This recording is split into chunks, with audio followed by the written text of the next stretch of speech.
live and give some talks on the evidence-based practice in optometry. And I prepared this evidence-based practice in optometry.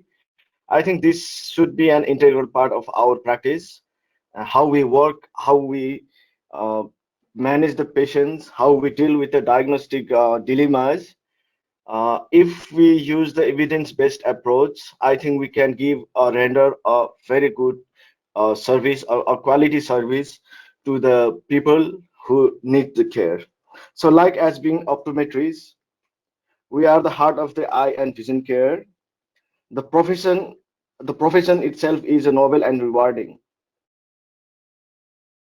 and the service and the care we render should be, should be accurate, unbiased, reproducible, and uniform. So what I do in my clinic for this particular patient, the other optometrists practice also more or less should be similar in terms of management. Like if there is a case with a myopia, simple say we can say that we are managing a case of myopia.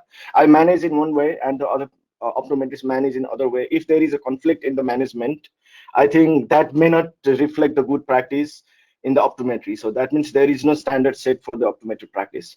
So our concern is that whatever all the optometry in our professional fraternity, whoever render the service, they are based on the evidence and they are standard and they are reproducible and they are uniform across. So this is the main objective today for my talk. And this evidence-based practice talk is not about the case presentations or the any case discussions, but I'm trying to present the uh, discussions in such a way that you can render a best practice in the clinic in whichever area you are practicing. So objective of my present today's talk is to explain the basic idea and application of evidence-based practice and to describe and demonstrate the process of acquiring evidence to be applied in optometric practice. So I will try to show you how we can uh, use this evidence and how we retrieve the evidence and how we apply the evidence. So we will be focusing all around in this area. Now, could you hear me, please? I have actually started talking by myself only. Yeah, yes, sir. Yeah. Excuse me. Hello, Kapil. Yes, sir. We can hear you. Okay, thanks. Okay, thanks. Thank you very much. We can hear you, sir. Okay. So, what is evidence-based practice? Okay, thank you very much. So, what is evidence-based practice? Rosenberg and Donald in 1995 describes the evidence-based practice as the process of systematically finding. So, systematically is the important word here. It's a keyword. So, that's all. What about today's our talk? Appraising and systematically finding, appraising. Appraising means critically commenting and using contemporaneous research findings as the basis for clinical decision. So we use these systematic findings and appraising in our clinical decision making. So now let's start with this example. I'm just giving an example. This is just a prototype of example. This is not any of the clinical cases. This is hypothetical conditions. A 4-year-old child has a myopia of minus 0.75 diopter. Do you consider prescribing glasses to the child provided other clinical findings are within normal limit? So let's have some your comments in the comment sections, and I just wait for a couple of minutes. I would like to see your opinions. If they are aligned with each other, then we again further proceed. So I just wait for a moment. Please kindly comment your ideas, Okay. what sort of things you should do for this particular case.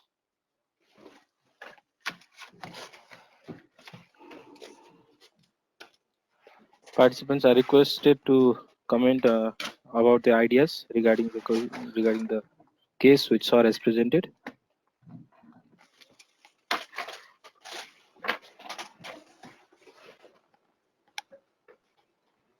Okay. 2 years. yes to no.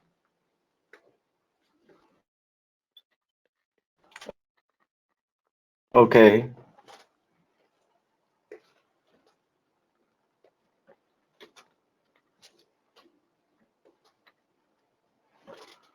Okay.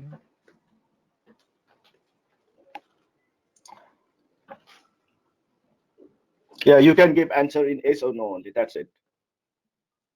Yeah.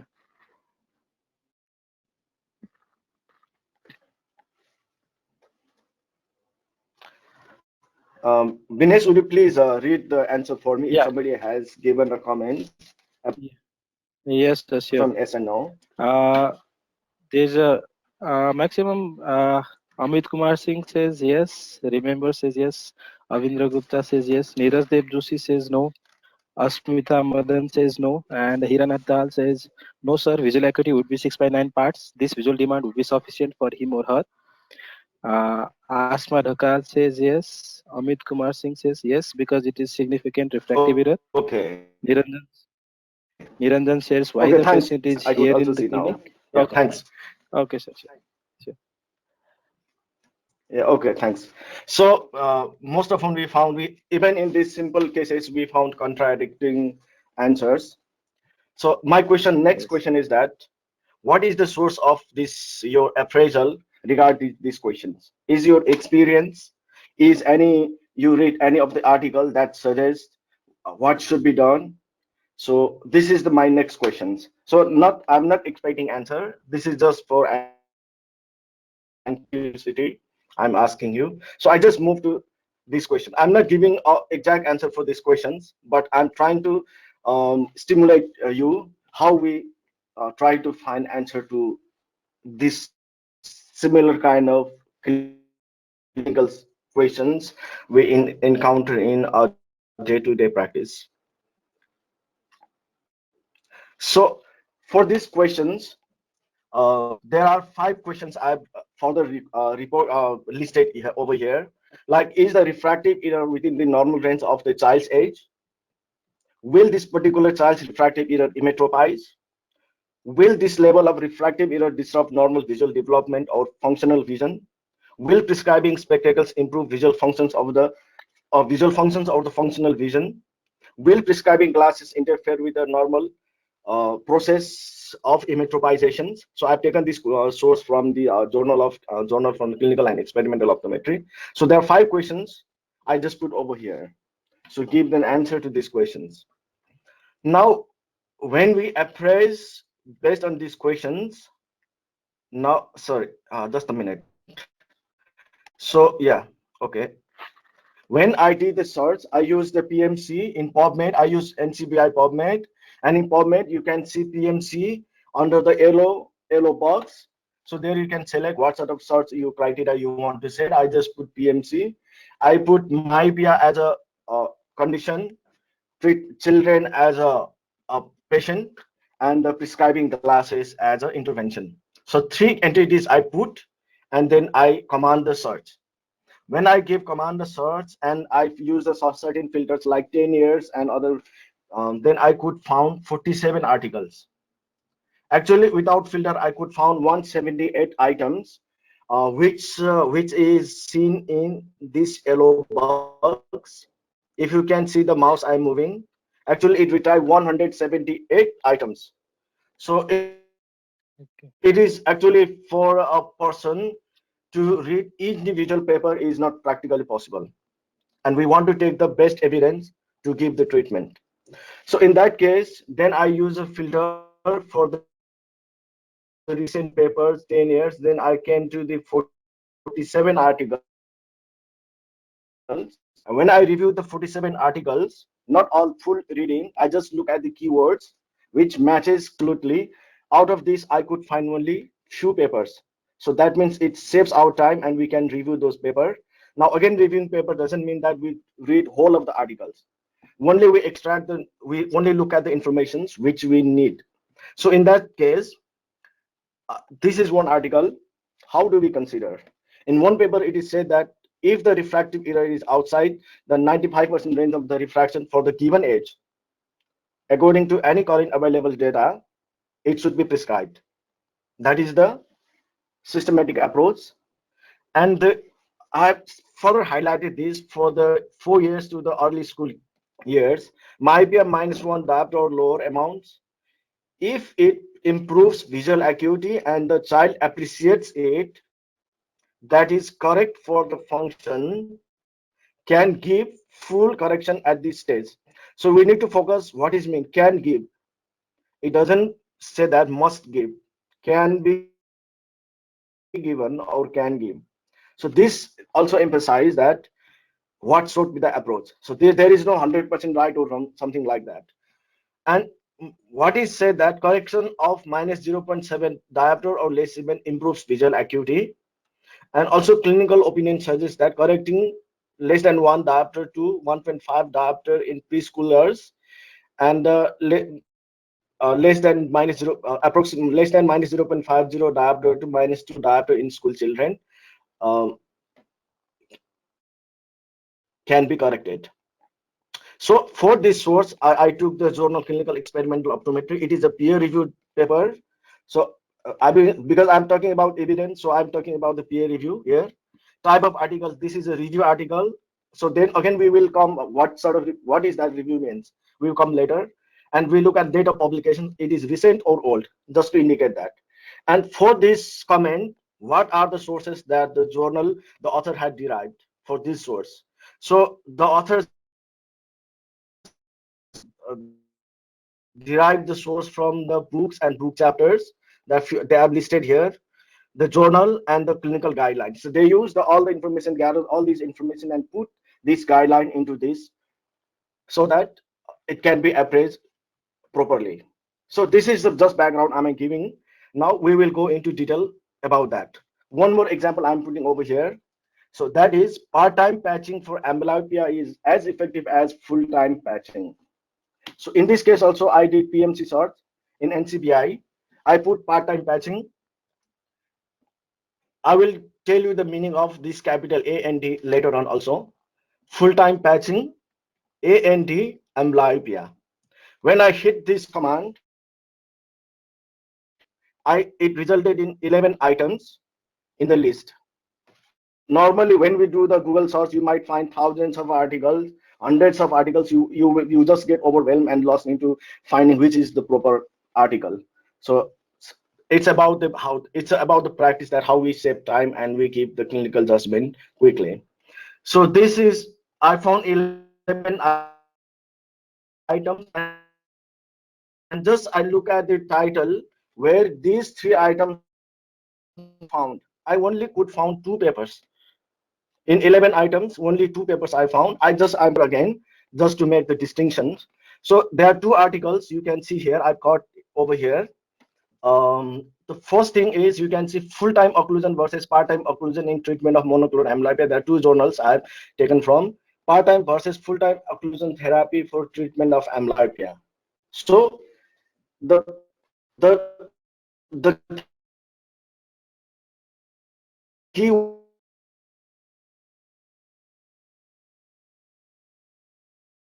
which I am looking you can see over here. The first paper, the first available paper is a original article. It is same mentioned as it is a review paper. In the original paper, it is said a randomized controlled trial. You can see this highlighted in yellow color. The second paper is of course a meta-analysis. And as I looked at the conclusion in the first paper, which is in the left, says that full-time occlusion in children is more effective than the part-time occlusion. But in the right paper, it says that full-time and part-time patchings are equally effective. But part-time patching should be given at least 6 hours per day. So even in this same inquiry, we found two facts. One said part-time is full-time is better. Other said both are equal, but part-time should be given at least 6 hours. So if you look at this journal is a Park J Med Science. That means Pakistan Journal of Medical Science. The second paper, which is in the right, is it is the Journal of Current Ophthalmology. And I look at its journal metrics, also citation score, impact factor, and the Simago journal rank. The right one is found to be a little bit better. Now, the other difference is the randomized control trial and meta-analysis. Which one is a stronger evidence? We should look at this. Then we can decide that particularly I go with particular journal. So in this case, the paper in the right side has more evidence than the paper in the left side. So I prefer to select the right paper in the right hand side. Uh, Hello, Yes, sir. am I audible? Yes, sir. Okay, Yes, thanks. you are audible, sir. Okay, sir. Okay, thank you very much. Now, next, my question is, why should we render evidence-based practice? So I want quick answer that with maybe a couple of words. I just pause for a while, then we will again start with this topic. Please comment Okay. on your comment box. Yeah, everybody is requested to comment. Why should we render evidence-based practice? Just few couple of words only. Yeah,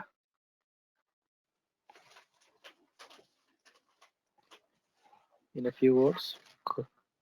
Kiranath Dahal says current updates gain recent informations.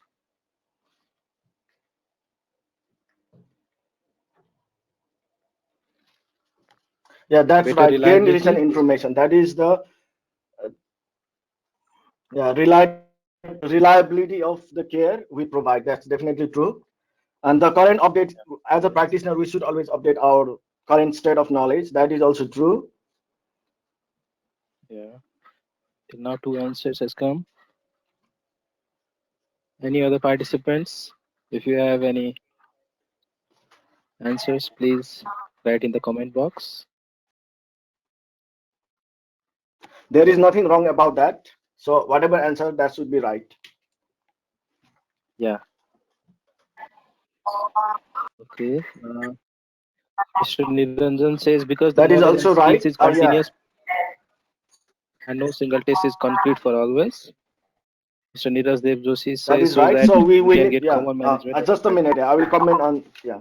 I just comment on Nirajan's. So that is right. Okay. So always we need to look at which intervention is better. And regarding Neeraj's comments, management among practitioners, I would say that there should be a consistency in management between the practitioners. Manish Chapa, Okay. Chapa guy or Chapa, I don't know. Manish Sapagai. I would like to comment Manish on Sapagai. him also. Yeah. May resonate to previous treatment. May resonate to previous. This is a kind of we call audit. If the intervention we are giving or treatment we are giving is effective or not. So we call it is audit. That is right. Uh, adjust the best outcome for the practitioner as well as patients. So best outcomes in terms of practical practitioners knowledge and skill, that is obviously true. And for the patients, that is the patient is our priority. So we do not want that patient suffer from the intervention we do. So let's look at the few of the examples. So why we do evidence-based practice? The first is to render best and updated clinical services. I've given a small statement in the bracket that at the given facility. Sometimes what happens, even if we give best and updated, even if we know that best and updated clinical services are reported in the literature, that may not be available in our practice.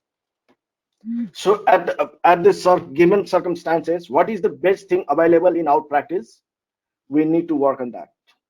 So that is why I said at the given facility.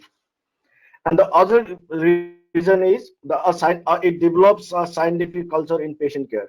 So the knowledge and the degree you obtain and you work as clinicians, you build up your personal experience, and you this way you build up the scientific inquiring skills and you apply. So it's a kind of scientific culture.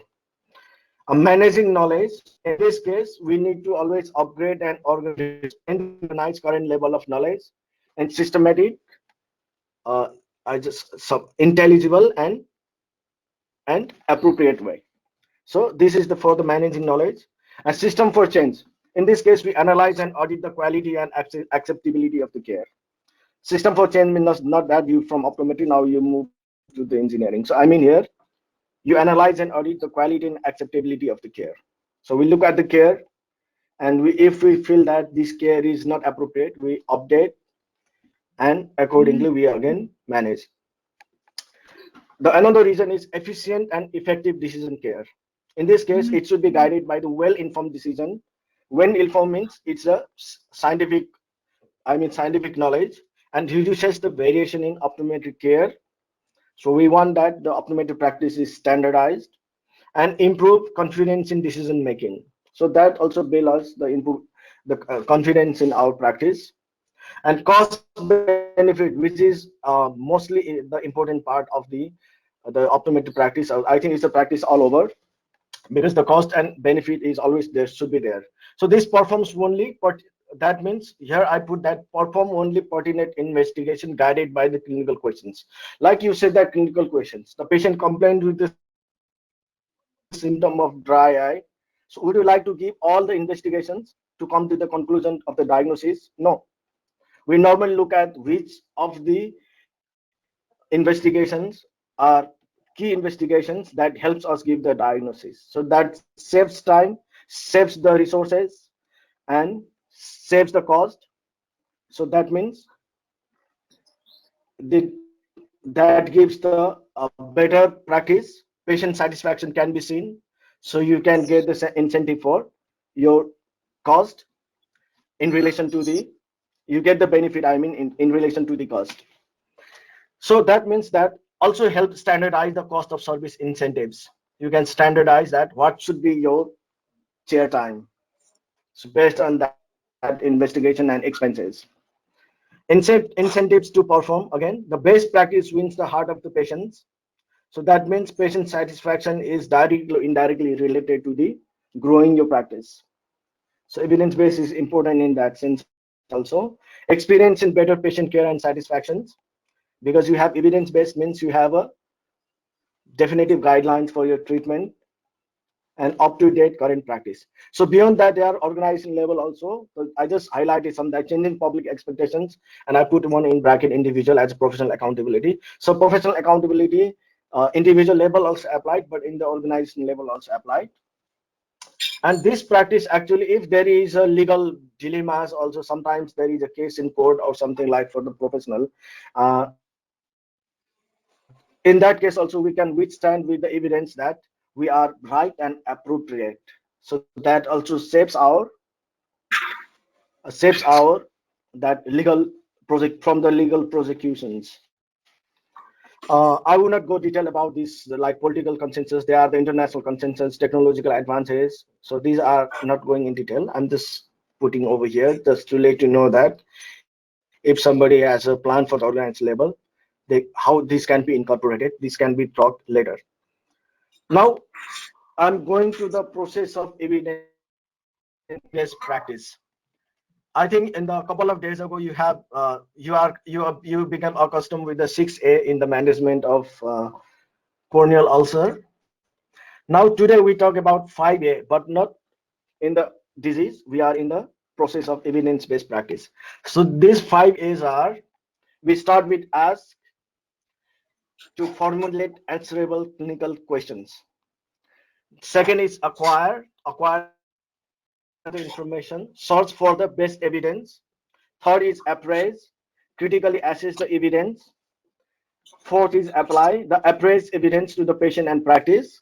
Fifth is audit, evaluate outcome of evidence-based practice. So this 5A, a cycle of 5A forms a process of evidence-based practice. We will in very quick with examples in each of these. It won't take a long time because I'm not talking about the principle and theories. So I will start from ask.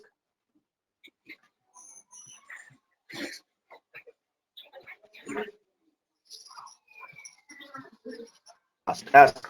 So first component is ask. So for the ask, we use a PICO module. PICO module, what does that stand for? P usually stand for patient, that can be patient's age, gender, ethnicity, the person also. P stands for person also. P stands for problem also. Condition or disease like AMD, myopia, CVS, whatever is there. I stands for intervention. That just these are some of the examples only, like surgery, lenses, patching, the drugs, the investigative, some of the investigative procedures like OCT, topography. The C stands for comparison. That could be control or maybe just a placebo. And the final is outcome. O stands for outcome. Outcome means that could be diagnosis, prognosis, therapy, magnitude, like for example, visual acuity, myopia progression, scarring, optic atrophy, etc. So we should not forget that what are the, if we want to make answerable clinical questions, PICO helps us to frame that questions. Now let's look at the task one to clarify how we use PICO. I just read the question first. A low dose atropine is an as effective as multifocal lens in preventing myopia progression in young children of age between 8 and 11 years. So this is the clinical questions I put. Now I put this clinical question into PICO format. PICO. P is here, patient or person. So patient here is a young child, young children. Specifically, if you want to use a tag as age group 8 to 11 years, intervention is a use of low dose atropine. So I put atropine as a intervention. C as a comparison. So we are comparing the effect of atropine with multifocal lens. Multifocal lens. So I just put multifocal lens. And O stands for myopia progression, preventing myopia progression. So we can just put myopia progression. So I hope this makes clear how we formulate our word. So we specifically use keywords for the search. We do not use whole of the sentence that may lead to the in number of um, retrieving in number of articles, which we do not want. Task 2. Let's look at the task 2. Does consumption of omega-3 fatty acid minimize AMD progression in elderly patients? Again, these questions we are formatting into PICO, PICO. So P here stands for patient population. Here is elderly patients. Age is query. Maybe you can find, if you find that the patient in your clinic with 65 years, maybe you can put 65 years or female, something like that. And I stands for omega-3 fatty acid. This is the giving this therapy, so it's an intervention. There is no as such comparison, so I just put none. And O stands for outcome. So outcome is whether it stops progression or myopia. So sorry, AMD. I just put AMD progression at this point. So there is no comparison. So it is not, doesn't mean that we should always have the comparison also. Let's look at one more example. Task 3.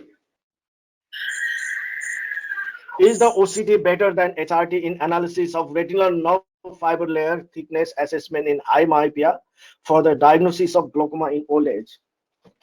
So here again, P, patient and population, old age patients, and we say that must include high myopia. So when we search, we put must include high myopia also.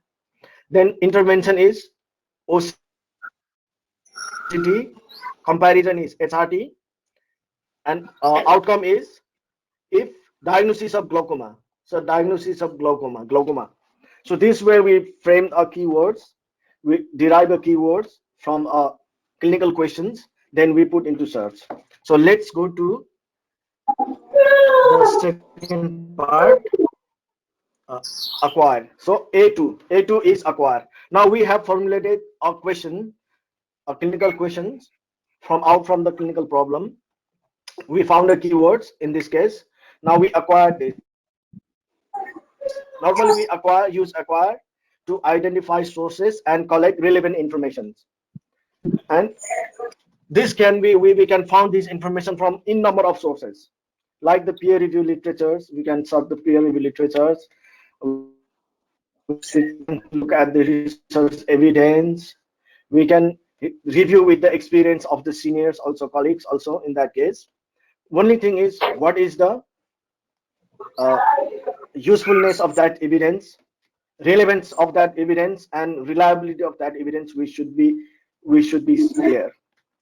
So then we usually we acquire determined with the help of the keywords, and we can also refer to the pyramid of evidence, so that the information which you collect is where it lies in the pyramid of evidence.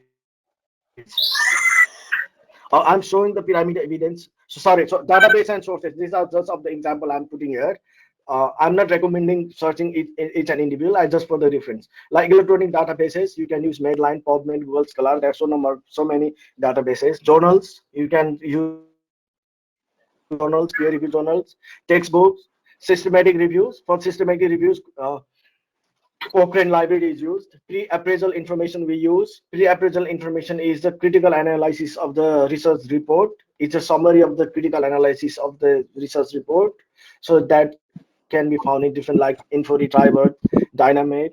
There are different sorts of things. And journal and optometry website also we can use. Clinical guidelines like American Optometry Association clinical practice guidelines. There are different guidelines available. Professional organizational website also we can view. We can ask from the people, colleagues, consultants, and general internet source also like Google, Yahoo. So there are a number of databases we can use to retrieve our information. Excuse me, I'm hearing something background noise actually. If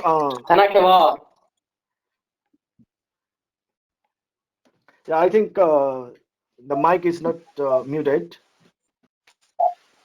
Please,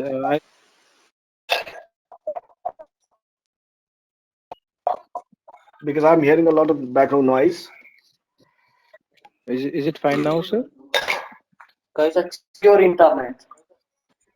Still it is हम अपन coming. I don't internet का know. तस check करेंगे. I kindly Okay, request, just a yeah, minute, sir.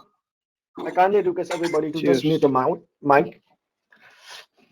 So in the pyramid of evidence, if you look at the pyramid of evidence, here you can see a pyramid of evidence. I start from the bottom. The top is the most appropriate we call. The, so bottom is the expert opinion, like review articles and textbooks. And there, second in the pyramid is studies. Mic is disturbing, yeah. So here you can see randomized control trials, cohort studies, case control studies, case series as reports. They are also actually prioritized a randomized clinical trial. We will look at this again, type of these studies. Then coming to the synthesis, we look at the systematic reviews and meta-analysis. They are better than the original studies. Then we can use synopsis, which is critically appraised journal articles. That means, as I said, it is a summary of the critical review of the specific um, clinical condition or the clinical questions. And summaries like critically appraised topics, evidence-based guidelines like the American Optometric Associations, American Optometric Council, they give specific guidelines. They have developed specific guidelines for certain conditions that can also be used. So you can see that based on this, which is in the rank, hierarchical rank. So if you find the article, like if you find article, critically appraised article, and if you want to compare the articles found like in original articles, you definitely prefer to believe in the article which is as a higher rank. So this higher ranking that also help us determine which evidence we should follow. This is just one guideline. You can review this in the link which I provided over here. Now coming to the Boolean operators, as I said, and or there one more called not. So normally we use like if you use and, that usually narrow down our search. For example, I said here headache and conversion insufficiency. So this, when we put headache and conversion insufficiency, only those article which has these both terms, it is listed. Now broadening your search. If you use or, that actually broaden your search. Headache or asthenopia. That means it find articles either containing headache or asthenopia. There is one more called not, not. If we put not, then it like headache, we can not convergent insufficiency. That means if the article contains both headache and convergent insufficiency, that article is not uh, find in your search. Only you find article which contains only headache. So this way we can control our search and minimize the number of article retrieved. And we can use limiters also. So we use different sort of filters like date. So you might be say that 2015 onward, maybe 2018. If you found 1000 article, you might just put 2019 and 20. So like if human, mostly because we are clinical practitioner, we definitely put human. And in the search we can put not animal studies. Like we can put gender, age, ethnicity, country, based on type of publications, like we use that pyramid, and study design. So this way also we can narrow down our search and we can find the article which are very much pertinent to our clinical questions. I'm coming to the tag again. Tag. Normally, what we do is we search article by directly by the title. Most of us search article directly by using title. Some use by the publications. Some use by, I think the language mostly we look at the English only. Some use keywords. Some use others. And if you I hope in the right side I put one photos of PubMed, where you can find PubMed in small box. So if you click on that, not in this website, but if you click on in your search, you can find the list that shows the tags, which tag you want to use. And this column is definitely used for search. I will talk about this now later in detail. So here I highlighted mesh, medical subject heading. And this is frequently used in searching scientific literatures, and that helps us narrow down our search. I will show you a bit detail about this. So if you in the same website page, I have marked with a red arrow circle in the right bottom corner. I think you can find mesh database. Here, if you click in this mesh database, that leads to the mesh search, or other way you can do is directly from the PubMed, which you found in the top left corner, which you found PubMed. From that also directly you can select mesh. So two either way you can select it. Once you select it, once you select, I'll just give an example over here again. Keratoconus is associated with vernal conjunctivitis in children. I want to find answer for this issue. So here the patient is P is children. Intervention is a keratoconus, sorry, vernal conjunctivitis. Comparison is none, and output is keratoconus. So I started with, if you can see the left side web page, in the top corner I have written vernal conjunctivitis. This is in the mesh. You can in the left corner in the search, you can find mesh, mesh. So it's a mesh search. When I put vernal conjunctivitis, it gives this web page. When I click, and in the bottom left corner, you can see the few text in the presented in a stair. So they are presented in a hierarchical order. From here also, you can specifically see what it is means. You can see detail. You can see the classifications. So there also you can select. And in the top, first finding of this is definition actually. Conjunctivitis allergy, what is this? It gives the definition. Then you can see the second round red color highlight in the left corner.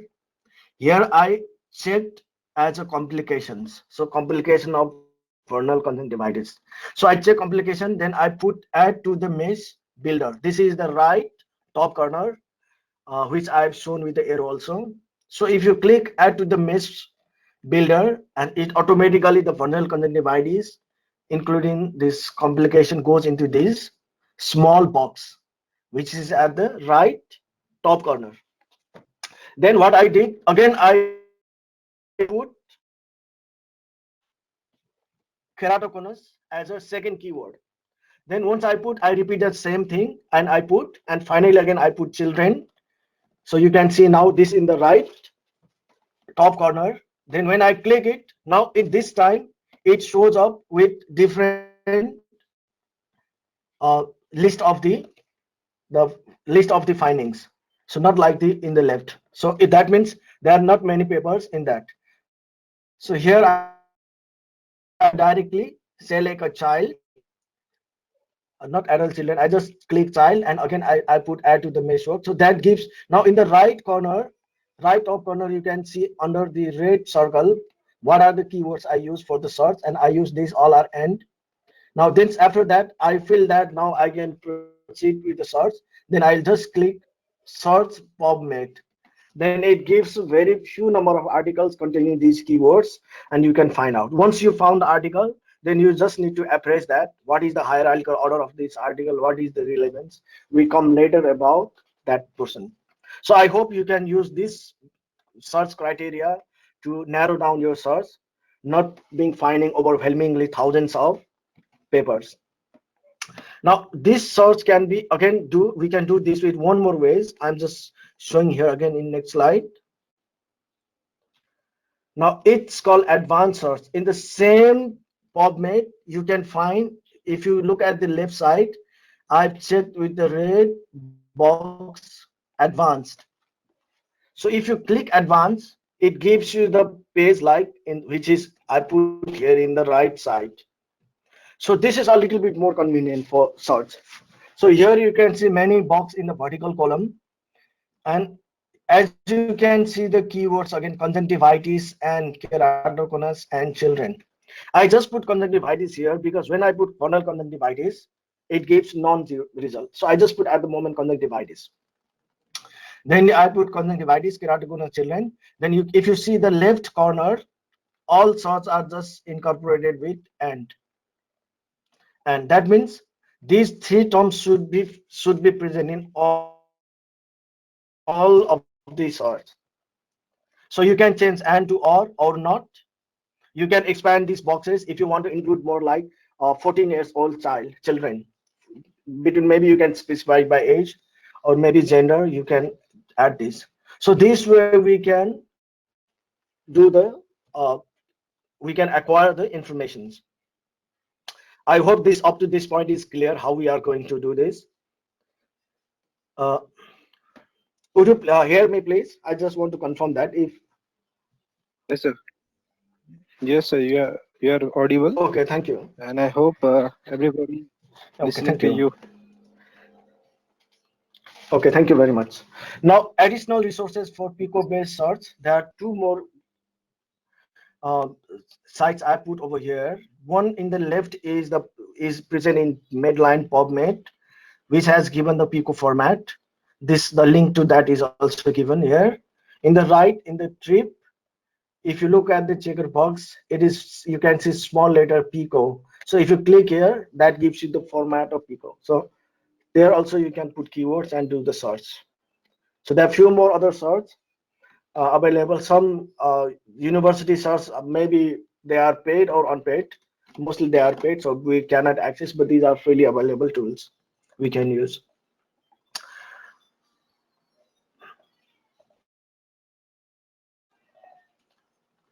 Now the third part of this uh, evidence-based process is the appraisal. So appraisal is a little bit tricky and difficult part so far in this process actually, because now you find article, like suppose if you find 40 articles, you may not want to read all of them. First of all, you just find out where these keywords are seen. Then you just look at the title. Then you can look at the abstract. If you feel that you need to find more information in detailed information, then we can definitely read the whole length of articles. But usually from the abstract, we try to extract the information. Mostly the key findings would be there. So like the process of this is appraisal is a process of assessing and interpreting evidence by systematically considering its validity and its relevance to the questions. So whatever the report we see, we do not trust blindly. We do the critical appraisal. It means that it is validly presented, it is systematically presented, it is worth to read. So we just try to appraise, like, and we can do the and we prioritize based on that pyramid. So usually look at the study designs for the internal validity, external validity, and also we try to determine any bias in the study. Sometimes there might be a bias which might difficult to generalize the findings. So we look at these in the when we look at the paper. So in the right corner, I put a one flow chart. This is the taken from the Center for Evidence-Based Medicine, CEBM. Here, basically, three stages are given: Q1, Q2, and Q3. At the Q1 level, we are not going in detail about what are they, but how they are, we try, we use in appraisal, we just look at this.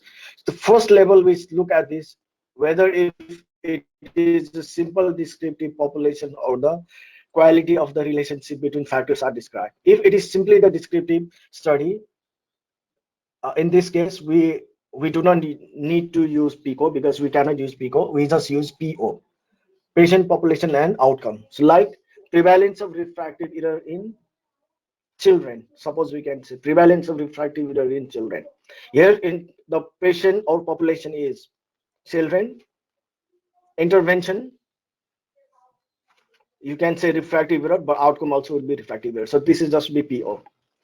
And in the left hand, if it quantifies the relationship between the factors, then it will be analytical. In conditions, we definitely can use PICO. Then that means you can see that which evidence is more reliable based on that. The comparative component means always stronger than the non-comparative study. The second level, if you look at analysis, question Q2, was the intervention randomly allocated? We look at this. If it is randomly allocated, that means it is a randomized clinical trials, which is better than randomly non-allocated allocated papers. So in the randomized clinical trial, these are the experimental, we normally call. There are different types of experimental studies. We do not go in detail about that at this moment. And if they are not randomly allocated, that might be just simple comparison. So there might be simple observations. So we call it as observational studies. So that means experimental studies are stronger than observational studies. In observational studies, we again ask questions: when was the outcome determined? So we look at intervention versus outcome. When was the outcome determined? If outcome is determined at the same time intervention done, that is normally called cross-sectional studies, cross-sectional or analytical studies, you can say cross-sectional studies. If intervention is done at this time and we look at the outcome after some time, maybe a month or maybe a few days, in that case it is called cohort studies. So you can see that what sort of longitudinality. So longitudinal study is better than the cross-sectional study. This way you can also look. In another is that intervention is done in the past, but your outcome is measuring at present. That is called case control studies. So we can look at these also. So this way we can find out which evidence is robust than the other studies. So this way also we appraise. I hope this makes clear. There are few more critical appraisal tools are available. Normally, these tools are used. They are given by the Center for Evidence-Based Medicine, again, CEBM. That's separate appraisal tool for systematic reviews, randomized controlled trials, randomized studies, diagnostic accuracy, prognosis. And one more, I have just put the link to this critical appraisal tool. So I'm not going in detail about this. We can view this later also. Now, these are some of the just clinical examples we can use quickly in the clinic. Just this appraisal format I put. I just read few of the questions quickly. So like questions begin from first. Is the aim of the study clear? So when we look at the paper, if the aim of the study is clear, we look at this. Were the subject randomized? Was there a control condition present? Were subjects and experimenter masked? So if masked, that means it is stronger. Bias, chance of bias is less. Is the simple sample size adequate? I think I do not have to explain much about this. Are the analysis method appropriate? So the things which we are going to look has to be guided by the proper analysis method. Is attrition described? Like somebody like the in the research report, if it do not mention about the dropouts, people who might leave the study due to various reasons, sometimes because of the other technical issues, we could not continue studies, and again we have to start studies after some time. Those kind of reports also you can find. So that also shows that what sort of reliability is there. Are the results both clinically and statistically significant? Like if you say that, uh, suppose statistically could be significant, but that clinically may not be significant. Like 12 seconds of TBUT or 14 seconds of TBUT might be statistically significant, but clinically, in terms of clinical point of view, they are same. So that also important. Are there logical flaws in the paper? So we need to look at flaw. So like result like given some studies might have given the ambiguous statements. So that shows the flaw. Are the confusion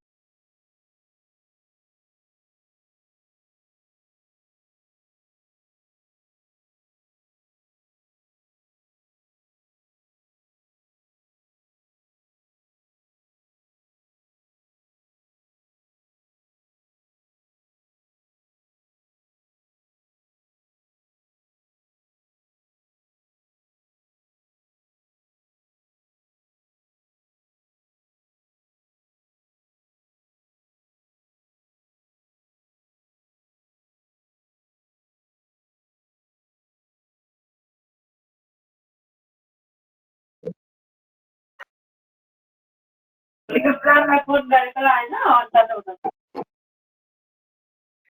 Hello. So we can't hear you. Hello.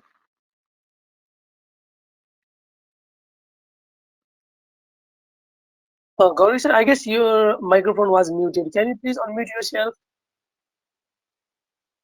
Hello,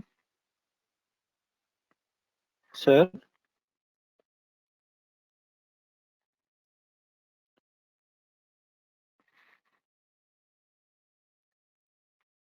Hello, can you hear me now? Yes, sir. Yes, you are audible now, sir. Hello. Okay, I thanks. request. I request Okay, every I don't other know when I participants started to talking and this their became mic. muted. Okay. I request every other participant to Uh, please mute your microphone and only let sir speak. If you have any queries, you can put in the comment box. We'll read it out for sir and later we'll discuss it. So, sir, shall I you can continue? continue, sir. Yes, Okay, sir. thank you.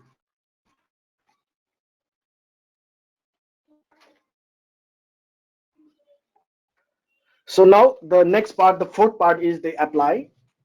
So appraisal, in this case, we apply the appraised evidence to patient and practice. So for this part, normally there are three components principally we should consider in our decision-making process. The foremost which we talked is the best available research evidence. We put this at one side, at the one facet. The second is the practitioner's experience, the practitioner's knowledge, the resources he has in his clinic. We put this at the second facet, and the as a third facet we look at the patient side. So patient's characteristics, their need, their values, and their preferences. So sometimes the best treatment we decide the patient may not want, or may sometimes because of the economic issue also they might not prefer. So we need to take the consideration of those factors also. So component of these three makes a decision making process, and we apply in our practice. And the final one is audit. Basically we use this to identify gaps between the best available research evidence and actual practice. And this also encourages us to periodically review our reports critically. So what we are doing, how we are managing the cases, is the appropriate or not. So we can review that also. basically it helps us assess and adjust, like follow-ups, review of management plans. So follow-up also when you should follow up in a week or in a month. That also guided by this evidence. Side effect of the treatment. Maybe treatment is okay. The patient might develop new symptoms. Treatment reviews also, and if the patient need referral, these all also can be audited in the last sections. I think this is all I would like to talk today. So basically, how we do the appraisals. So just to summarize, so we should not forget 5 A's: ask, acquire, appraise, apply, audit. In ask, we use simply if we use PICO, that is best. P means patient, population, or problem. Patient, population, problem. P stands for, I stands for intervention. C stands for comparison, and O stands for outcome. So we 5A and PICO, PICO. These are the summaries of today's talk. If you remember and you apply, I hope you may not get overwhelmed with the information you acquire for your practice. So you can find a minimum amount of information, but very critically reviewed informations, and you can review with ease and you can apply in your practice. Thank you. With this, I must say thank you for listening, all of you. Thank you, sir. It was a great session, and I hope Now I would like everybody to take will questions be, if somebody has a question. Thank you. Yeah. yeah, everybody will be understanding more about the PICO and A5A model. So it will be implemented, and we can practice more of evidence-based optometry. So if any participants have any sorts of questions, any sorts of queries, you can comment in the chat section. We'll read out for sir, and we'll have the discussion over that. Any participants, if any queries, where you are welcome to comment on the chat box. Chat box.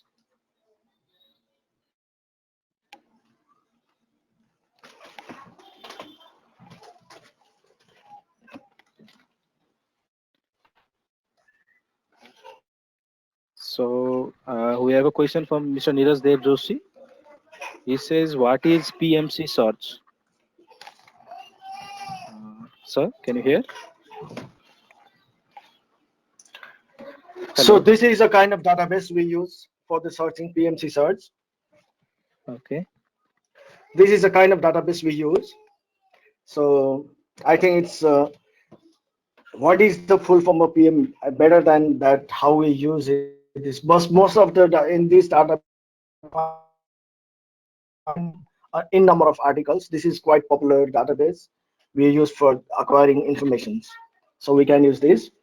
They are like PubMed, it's like a PubMed. PMC is like PubMed, we can use this. Okay. So one more query is there.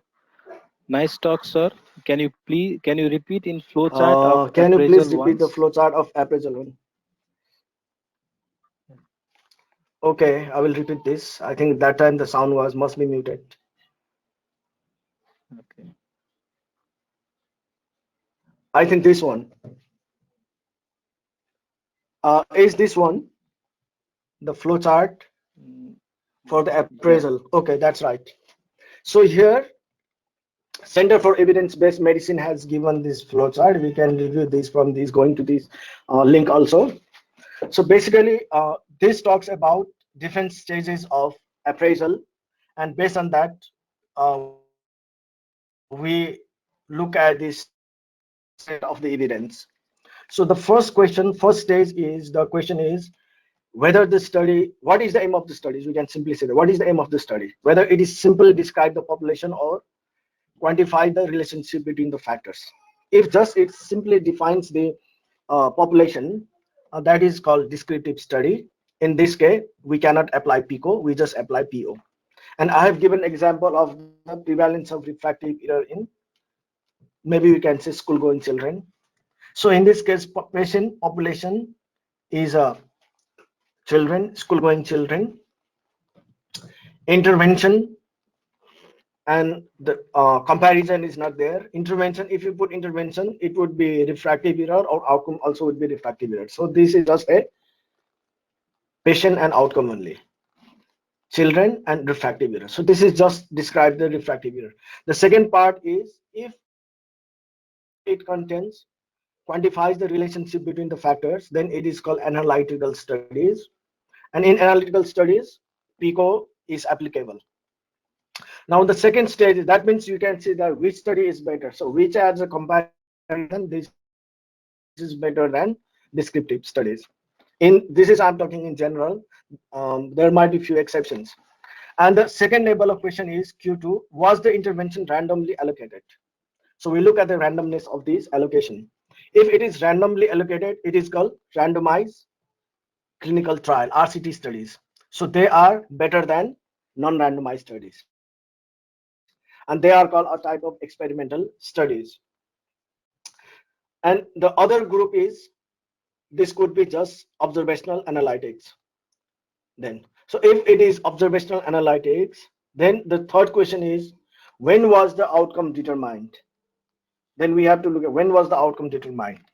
So if the intervention is done at the same time and the outcome is also measured at the same time, then it is called cross-sectional studies.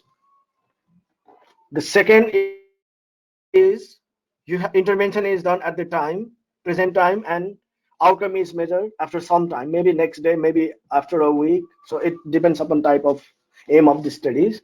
If it was done, then it is called cohort study. So you can see that cohort means it shows the anyhow somewhere it's a longitudinality of the study. So it is better than cross-sectional study. And the third is intervention is done in the past. It was intervention, so it can be retrospective, prospective also, you can say. It was intervention was done in the past, but the outcome is measured at the present state. So that is called case control studies. So that also shows the some sort of the longitudinality. So this is also better than the normally cross-sectional studies. So this way we can appraise that, we can see the hierarchy of the appraisal, and we use that in the our evidence practice. I hope I've answered this. Yes, sir. Thank you. It was a Okay, nice thank you. talk, sir. I hope everybody has understood what sir has been telling. So there are a few comments down there, uh, and Hiranath Dal sir has shared a link for the reference as well. So anybody is interested to see the references for the study designs, you can always see in the comment box and go to and go through that. Asik Pradhan sir as is telling, thank you for holistic presentation. It was much of an eye opener for much of building of terms, Thank you very especially when much. it comes to setting up a clinical goal Okay. or research for an ideal article echoing your objective. Thank you, sir. It was nice having you here, and it was a fruitful session. I hope everybody took something out of it. I hope to see everyone in the next session as well. Sir, any good notes on the presentation or webinars you can tell about to end the presentation?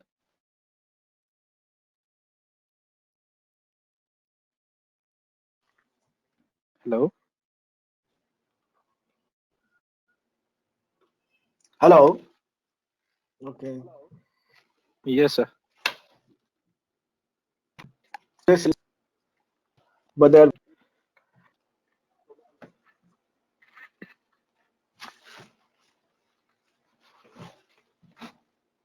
uh, it's not edible to me. Can you hear, sir? Now? I can Yes, it hear you, was but I think somebody is almost. asking something, but I could not hear him. Okay. Okay.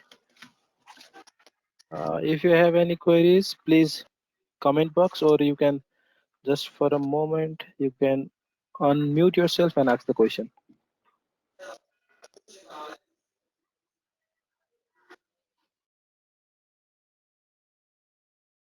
Hello. So I think that's it, sir. Hello. Yes, I'm Uh, hearing. I have a question Okay. actually. Okay, yeah, yeah, please. Okay. Thank you so much, sir, for your wonderful session. It was really a new thing to learn from Okay. whole presentation. But I was wondering, like, Yeah. for the condition in our country where we are facing with the low resource capacities in all clinical practices, what if we want to Yeah.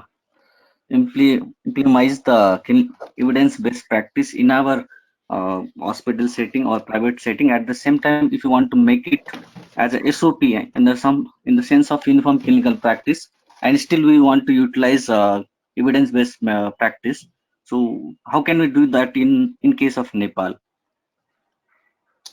Yeah. Evidence-based practice is a globally recognized and consented practice actually. So even if there is a constraint, I understand about the resource constraint in the Nepal, but even in that case, we need to look at the resources, what resources we have available. At that point, what should be the best evidence we can retrieve and we can use. The best evidence might be a very high level, but even in that case, it doesn't mean that it doesn't hinder us from the doing the evidence-based practice. So in that case, at the provided resources, what sort of best information, best care you can give to the patients, we try to give that to the patients, and we honestly say that this is the best available at the moment in Nepal. So this level of treatment can be available. So we need to tell the patient that if you the best available resources, best available treatment which is available in Nepal, if you do that treatment, what that makes difference to the best resource available, what are the difference that given. So we always give patient to make a final decision. We don't say that no, I will go abroad and do the treatment. It is up to that patient. But even if go abroad, because of your honesty and your holistic approach, in that case, the patient go there and get a treatment, but later on in the follow-up or some sort of things, they trust you. It doesn't actually um, waste your practice. I mean, you don't will not lost the patient, because patient won't stay every day in abroad for the treatment. So maybe for follow-up or some other treatment, they will keep you because they trust you because of your holistic approach in that case. Best because we are doing giving a best evidence and giving patient a chance to decide for himself. So in that case, I recommend us that whatever is the best resources you have, you just clearly communicate with your patient. Uh, Thank you, sir. But my second question was how we can implement whatever we are doing at one setting and make it as a uniform clinical practice across Nepal, maybe, or across in the region, because we have inequality in the No, resources as well. no, it doesn't affect actually, because unequal that is what I'm talking that at the best available resources, if you give the best treatment at this, if you can look at the same context, the other practitioner also do the same practice, the outcome would be same. If you look at the reflection, the outcome would be same. And other places where there is a little bit better resources, at that level they give their best practice, best evidence, best practice at that level, and for that given level, it would be same. But it doesn't mean that you don't do anything. You know that at that level of the facility, this level of services can be attained. So you can guide the patient in that case also. You can guide patients. Patient temporarily may attend that service, but later on you can keep a track of that follow-up of that case also. So, but that keep you update with the current trend of the changing trend of the practice and knowledge, and that's always keep you updating that you know what is the constraint, and you know how you can improve that. So you can improve your by the time when you start building your practice. I hope I've answered your question. Yeah, thank you, sir. Thank you so much. Thanks. Thank you, sir. It was a wonderful session. Thanks for the insights Thank you very that much, Sam. you have enlightened us with. And we are very glad that you are here and giving your knowledge, sharing your knowledge to all the new, especially new students or new optoms who are looking to build their evidence-based practice. Thank you very much, sir. With this note, I would like to end the meeting out here and hope to see every participant tomorrow at the same time, 2 p.m. Thank you, sir. Thank you, everyone. Thank you, everyone. Stay safe. Stay inside. Yeah. Thank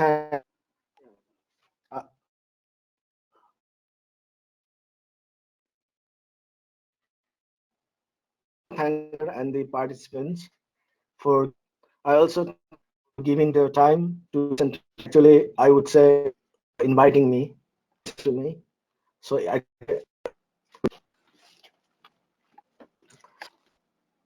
Okay, sir. Thank you. thank you.